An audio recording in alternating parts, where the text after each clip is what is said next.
central bank, as part of the outreach as well, would have encouraged the banks to address those issues, even opening up an account. I mean, it's horrendously long. But these banks should not wait for the governor of the central bank to come and advise them that they need to make the process more efficient.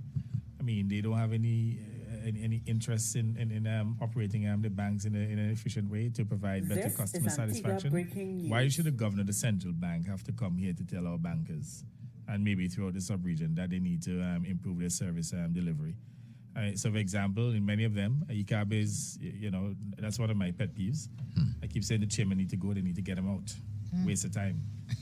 Because I can't understand that he's chairman of this bank and they have customers languishing. I mean, sometimes they go there to get a draft. They have a punishment line. A draft sign. And depending on the amount, they can't find a manager to sign it, I know a person went there. What? Spent an entire day to get a draft sign. Left work, Had to literally abandon work on vacation, you can't go work. And went back, had to go back the following day to get it signed. That is totally unacceptable. And you know why I'm on ECAB's case? Government owns 25% of that bank. And the way they have treated their customers with contempt, it is totally unacceptable. And who else am I going to target but the chairman? The chairman must step up and do his work and push his staff, including the general manager, all of them, to perform. It's totally unacceptable. The other thing, for example, they're putting all kind of stupendous rules in place. They're not in keeping with the laws. So, for example, the laws state very clearly that the requirement for disclosure of source of funds is at 10,000 US. They say 10,000 EC. What for? You can walk into the United States with 10,000 US dollars and open an account same day.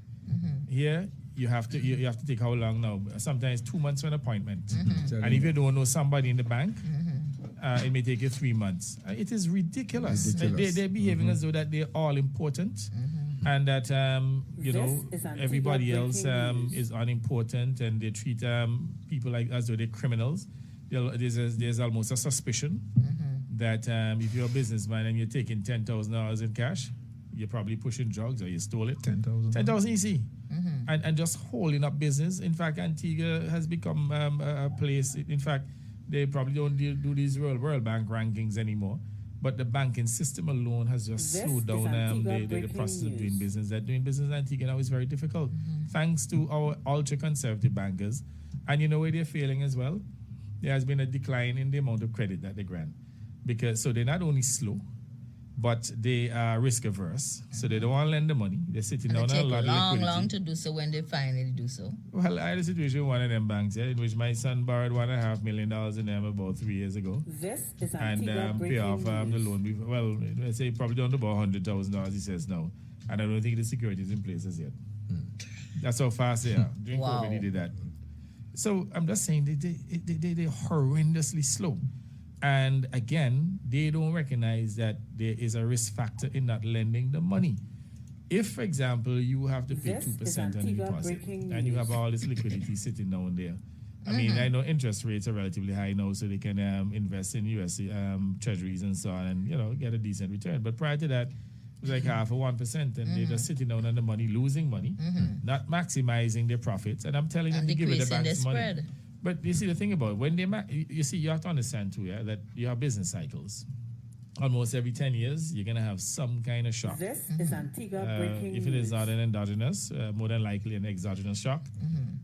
But you have to maximize that 10-year period. Like right now is a relative period of stability. So if you're going to get 2-3 more years, maximize your profits. So when the bad days come, you can take a larger hit in terms of the provisions, the bad loans and so on you would have granted.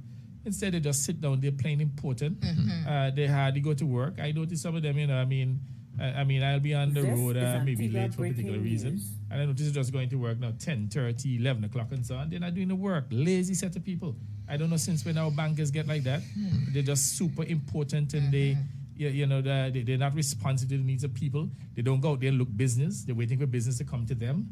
And when it does come, the way they treat. And exactly, they treat people in such a contemptuous manner. And again, I do understand that they have to protect depositors' money. I know they have a fiduciary responsibility to depositors, but again, they also have a responsibility to make sure that these banks grow, so that they can increase their retained earnings, so that they can withstand future shocks.